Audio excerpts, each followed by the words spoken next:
When did you heard about this global HR forum? When Mr. Ko visited me last time. September. Yes. What was your first feeling about anyway when you hear that this kind of new effort to establish global forum, HR forum? Yeah.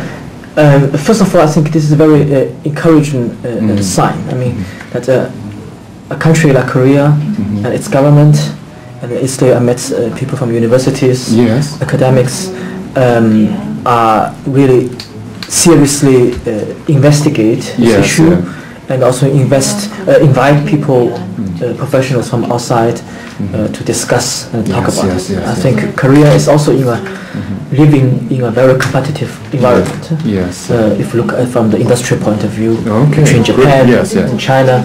So what is the real driving factor for the Korean economy for next 10 years, 20 years? People is the issue. Therefore, I think this is a very good idea to have. Yes, it is not just focused on the Korea. We are focused on the Asia Pacific. How to motivate activating the global talent in this area.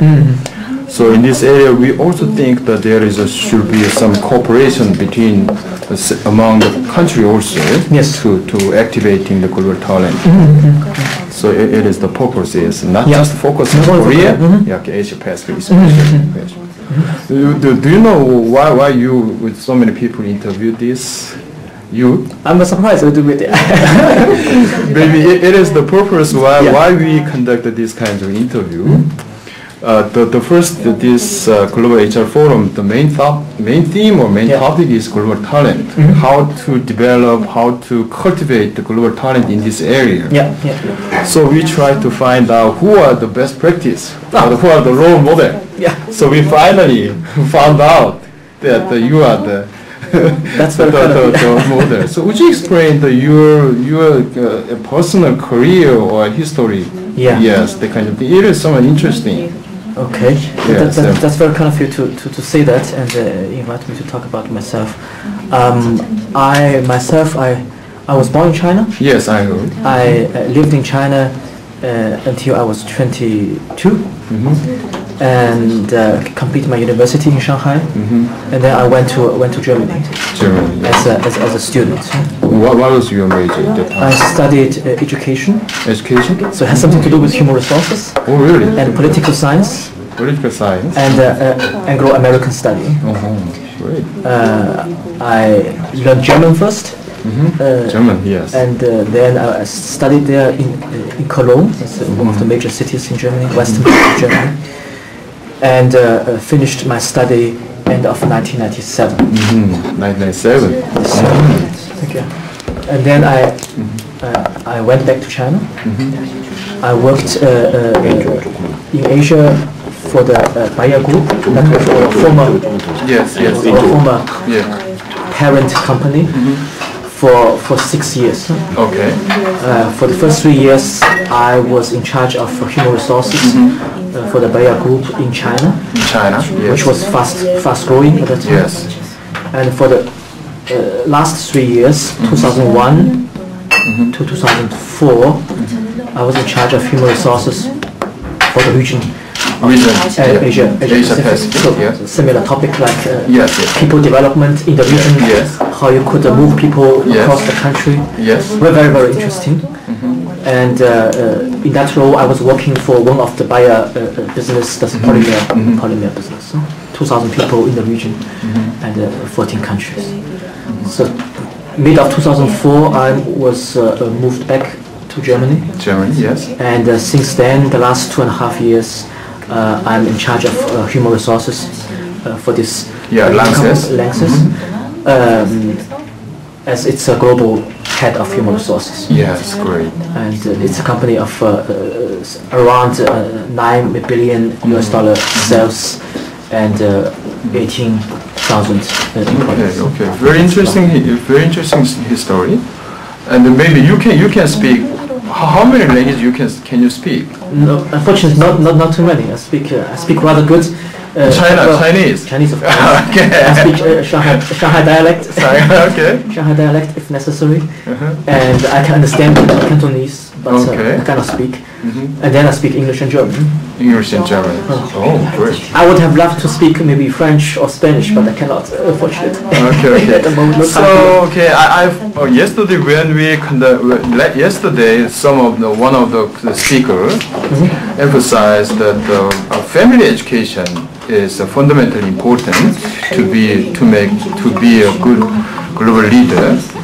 So it is one point. The speaker who came from Japan, he emphasized a very young age, family education is very important to be a real global talent. So, just I have some interest, curious about your family, anyway, atmosphere to educate or cultivate your talent in your family. So just it is very personal. Yes, I know, no problem. I do believe the Asian culture as a whole, especially the Korean, Japanese, and Chinese culture environment, puts a lot of emphasis on education at the early stage, beginning already in the family. In that sense, I agree to the statement. In my personal case, my childhood was in the 70s. At that time, China was very different. There was almost no books available. There was no television. So in terms of education, it's really about the mindset that my parents give to me. Still pay attention to knowledge, to be curious.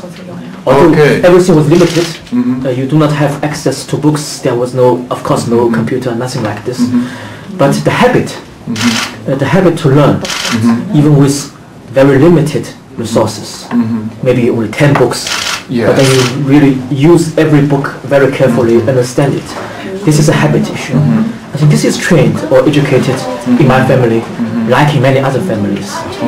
At that time. Yes, another thing is China is very head-oriented culture, and you are actually now working for global company, multinational company, and your main role is global talent management and global HRM.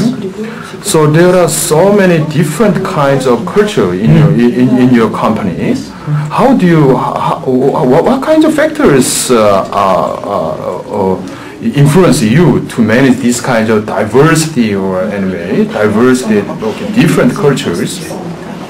This is actually the most important question for all multinational companies these days.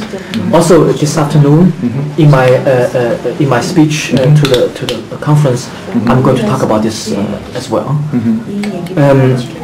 I think if you look at the surface, all the big multinational companies today have a lot of sophisticated training programs. Yes. Every company has this. Yes, I know. You cannot find any company who says, oh, I do not care about it. Everybody says, I care about training, I care about development, and we have such comprehensive tools. But this is only on the surface. If you look deeper into the reality, you find very often a lot of planning on the paper never get realized. Yes. A lot of talents, especially talents from Asia, looking from the European point of view, talents from Asia, after even a number of years, they remain talent. Obviously, many companies didn't really manage it to turn talents into managers, and to turn managers then into executives. Why? This is the question. This is the question why. I think here the cultural environment plays a very important role. Multinational companies today still are mainly based in in the Western world. We are now seeing companies like Hyundai, like Samsung coming up, but they are the newcomers. If you look at the established multinational companies, they are Western-based companies. There is always a kind of bias in favor of the local managers. Therefore, it's a matter of changing the culture of this company. The companies that manage to change its attitude, to be more open towards so-called management talents from other cultural backgrounds. These companies will win the competition in the end. But this is easily said than done. I think this needs to start at the top. The management board needs to be open-minded, needs to be sensitive and risk-friendly towards making decisions. And it's not about only giving these talents some training. This is easy. It is about giving these talent, especially if they're not German, talking about our context, if they're not German, not European, but from US or from Asia, give them real bigger responsibilities at the earliest possible stage. I think this is the key. To do this, you need to be ready to take some risk. Because these people, including me, myself, I mean, for me, taking someone like me from Asia to be responsible in Germany for human resources, for the entire company, is something never done before in a German corporate. We belong to the biggest 50 companies in Germany, and never happened before. So you need a board of management that is ready to take this kind of calculated risk. It's not about taking blind risk. But take about this calculated risk, that is open mind. By doing so, I think you can gradually over the years change the opinion of your company. So the next level of managers will all be more open-minded when it comes to taking local talents and give them responsibilities. Example in our company, we have, for example, in Asia, important countries like China, like Korea, Japan, and in these markets, the highest ranking manager are local managers. Great. Japan, it's a Japanese running our operation. In China, it's a local Chinese running our operation. And in Korea, it's going to be a Korean leading our local organization. So this is another sign that this company is ready to make decisions in favor of the foreign talents. Of course, qualification must be there. Of course, competency must be there. But once you have this, you still need to have the readiness to make a decision, say, yes, he does it. Not many companies are able today to make these decisions. In case of doubt, they will usually say, oh, let us better put a German or French in this position, just to be safe, to be on the safe side. So that's the that's the reality. More detail, would you explain your company's policy or practice regarding the global talent development? You explained your cultural basic background, basics of cultivating these kinds of things. Especially, would you introduce your company's program to develop the global talent in each country or each region? So that kind of things, would you explain? Yes. I think the basic philosophy is to say this company, the company management is open to all nationalities, to all talents available in our group. So we do not look only at Germany, we do not only look at Europe, we look at all the worldwide organizations. So this is the basic philosophy. The most qualified person does the job. If it's a German, then it's a German. If it's somebody else, then it's just somebody else. I think this is the fundamental philosophy. Based on this philosophy, I think there are two steps. Number one is, I think we as a company are going to utilize the local talent first of all in the local market. Because they understand the local market the best. They understand the needs of the market, customers, and. So this is the first step. Therefore, we have, as I just said, our local managers in the country running their business. Based on this, I think if you have in your different country organizations a large majority of management being local, then you have a good pipeline to supply into the global management. Great. So this next step is to pick the right ones to fill the global positions. For example, we have 6 different nationalities at the most senior management level. They are coming not only from Germany, they are coming from China, from Spain, from Netherlands, from Austria. So they are coming from all the different countries and cultural backgrounds to run our global business. Okay. So nationality does not play a role, but qualification is the Great. So the kinds of your HR practice or programs or HR strategies are somewhat related to your company's business strategy. Yes. Maybe. So would you explain some part of your business strategy globally? Yeah. Which is related to HR strategy? Yes. They are very close linked. Yes. Very close linked. You can see this. One example. Every year in the first quarter, our global businesses not only makes their business planning, but also makes their people planning. Okay. So every business unit holds conferences for their own, but global perspective. Yes. Looking at positions, look into the succession plan. Yes. Look at necessities. Whether they need to move one person in a different function because he has been there for 5 years or whatever. So they do their plan, and they do their plan very closely based on their business. Yeah. Okay. Important. Yes. But this does not stop at this. This is always happening in the first quarter. So every business unit is meeting among themselves and they make their plan and trying to find out priorities. And the urgency to move and to train, to develop. Then in the second quarter, these business unit general managers sit together with our board, management board, and they exchange information about each of their planning. What we want to achieve is that people can not only move within one business unit globally, but they can also move from one business to the other. And the other way, the other way around. And in the third quarter, the management board sit together with me.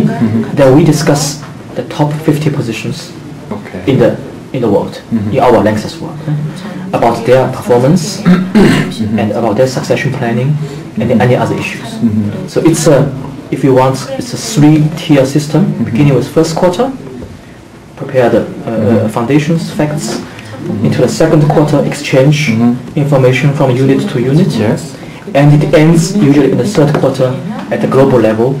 The board meets every year once, specifically talking about people issues. Okay. So it gets the highest level attention, but it is well prepared step by step. Okay. And the chemical business, interestingly, is a very global business. Yes. Chemical business is very global business. It's different, like fast-moving consumer goods. P&G sees Korea as its market, China another market, Singapore another market. For us, our customers are buying globally. Yes. Therefore, also our employees, our managers, need to cooperate more closely across country than in other businesses, more than in the fast-moving consumer goods, more than in the pharmaceutical business. Chemical business is very special. For example, we just announced yesterday we are going to establish our LANXESS Korea company. It is important for us to do this step, not only for the business we have here in this country, but also because of Korean companies are getting increasingly global. We need a company here in Korea to help our other colleagues in China, in Taiwan, in Southeast Asia to make business with Korean customers. I think this is also a new challenge for the quality of our people. So they need not only to understand their local market well, but also to have this international mindset and ability to communicate, work together with their colleagues in other countries. So in that sense, chemical company is very interesting. Chemical companies is more global than many other industries. Okay, interesting. Okay, I want to make some specific question regarding the succession planning or the kind of things. Currently in Korea, so many companies recognize the importance of succession planning for the future, especially talent management. But actually, it is not easy for Oriental culture or Korean culture because he is a key man and I'm not the man. So internal equity issues. So we have some difficulties.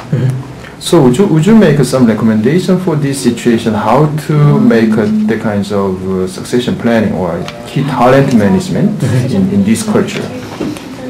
This is a difficult question. Yes, very difficult. I mean, also the Chinese culture puts a lot of emphasis on seniority.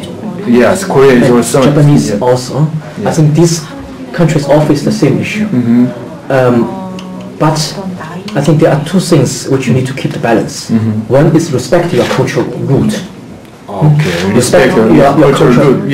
Heritage. You cannot make radical changes.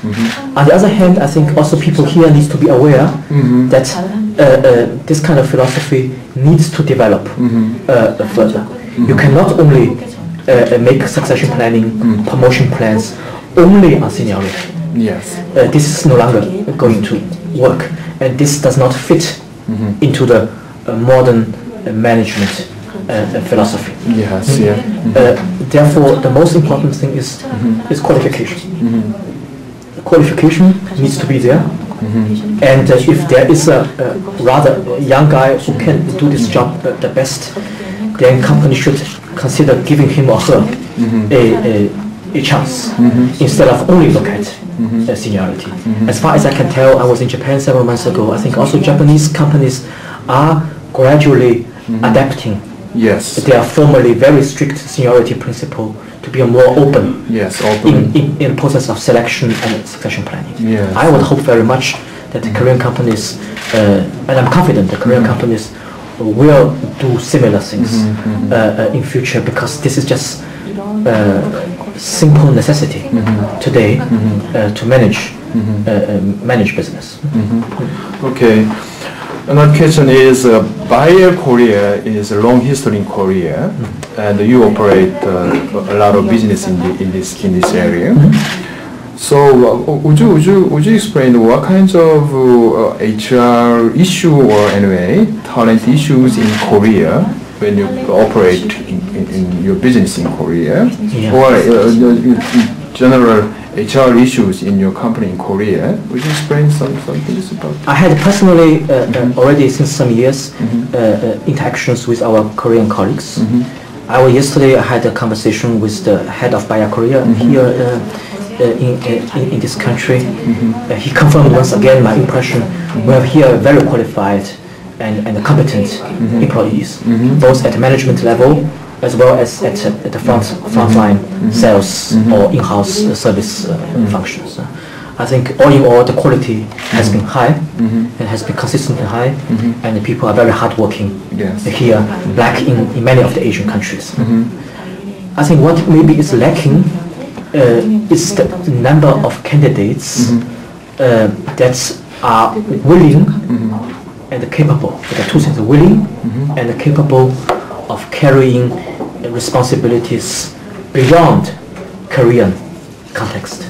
Oh, really? Which means taking up regional responsibilities for Asia, taking up even bigger responsibilities goes beyond Asia. I think we still do not have enough such kind of managers from our Korean organizations. If I compare Korea with Singapore, I think Singapore is a much smaller country. It produced a higher number of international managers, also Hong Kong, than Korea. I think this is the area both we as a company need to continue to work upon, as well as Korean society as a whole. I also understand the conference here, the forum here, is also addressing this issue about how to develop talent and how to develop talent beyond your country boundary. I think we here as a company face the same challenge. Yes, currently we conduct a survey in this area regarding the global talent. There we found several issues, especially in Korea and Japan. One of the factors was Korean and the Japanese are somewhat reluctant to be global, or to contribute globally. Especially, they want to willingly go go to the other office or other region or anyway, the kind of things. So it is one of our key issues. Yes. Okay. You found that. I think for one, maybe the country is just too nice for people to live and work somewhere else. I can understand. Also for Australians, sometimes not very easy to get them out of their country and work somewhere else. This may be one reason. Second reason, I think maybe it's Korean culture is very strong culture. And the language barrier and all this. These are practical. Yes, very practical issues. Practical issues.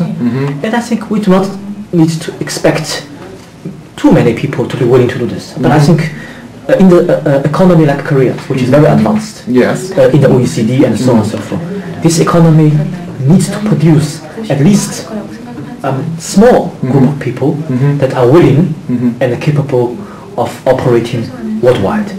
This is going to be a must. The question is how to do it. I think you are more expert than I am to talk about how to do it. I do see the need to have more Koreans playing a role at the regional stage, or maybe even at the at a global stage. In Germany, I meet from time to time students from Korea who studied in Germany. There are in fact many students studying Germany coming from Korea. I think these are the people, at least some of them, they are similar like what I did 10 years ago. Some of them should have the capability, also interest, to go out of Korea again sometime later and work in a different environment. Okay, great. Okay, so it may be the last or maybe the question. As you may know, there are so many Korean companies. Currently, they are really global companies. Samsung, LG, so many companies. But we found that they are not very good in global talent management, and even though they are very good in the production and product advance. So would you make some recommendation to Korean big company who want to be a real global player? So regarding the HR, people management, would you make some recommendation, advice? I won't call it recommendation or advice because I'm too far away from the reality of these companies. I do admire companies like Samsung, which really made a turnaround in the last 5 years. You can see Samsung everywhere now in Europe, and Samsung is accepted as a top-end brand. It has just totally get rid of their image of cheap supplier established as a premium sector. So this is a tremendous achievement. Tremendous success. I admire them very much, and I think Chinese companies, for example, who want to copy their success, still have a long way to go to repeat such a success. So this is what I can see. Second, I do hear. I had an interesting conversation with people working for McKinsey in Germany last week, and some of them had made some study about Samsung and Korean companies, and they were telling me, Mr. Liu, they're expanding aggressively, but sooner or later they might encounter a problem with human resource management. How to take in international executives, having them being part of their management team. So being an integrated team, keeping their cultural heritage as a Korean company, at the same time being a real, truly global company. They are not there yet. They're telling me that. I find it very interesting. I won't say I have any advice or recommendation, but I think in this area, European companies has some advantage. Also like our company. They have been in a globalized world, in global competition, even longer. They have been making their experiences longer than Samsung and other Korean companies. Made their lessons, positive, negative ways. I think Korean companies, it may be helpful if they can make some case study in a reversed order, just like European companies. Philips is studying how Samsung made it. Maybe in a reverse order, they should invest a bit more in studying how European companies has been managing its workforce globally. There are quite some successful stories. Just imagine like LANXESS is willing to take a Chinese to be its head of HR in Germany.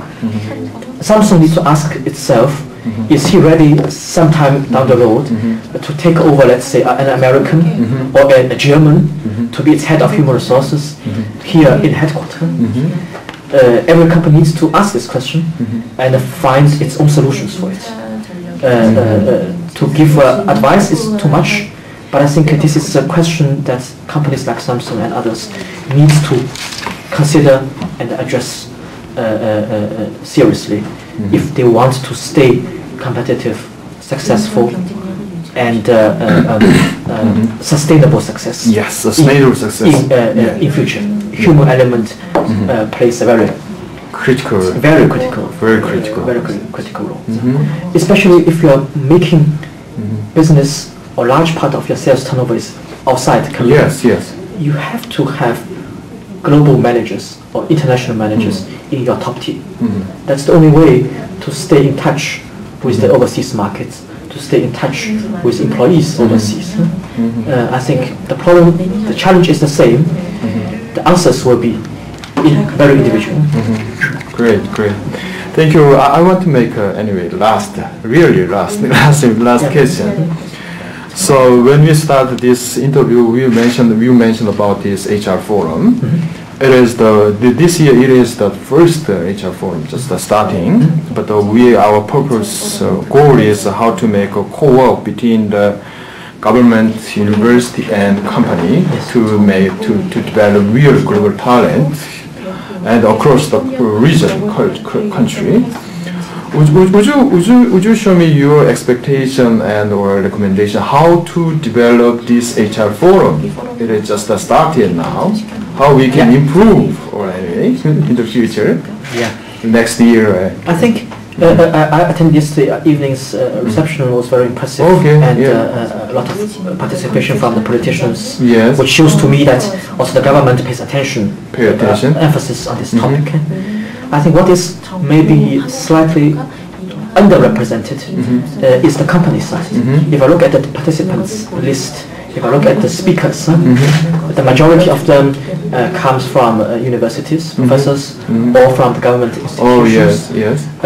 I think you need companies, you need the corporate world to play an active role in this debate. Therefore, in my speech, I'm going to put a bit more emphasis on the practical side of how to do it.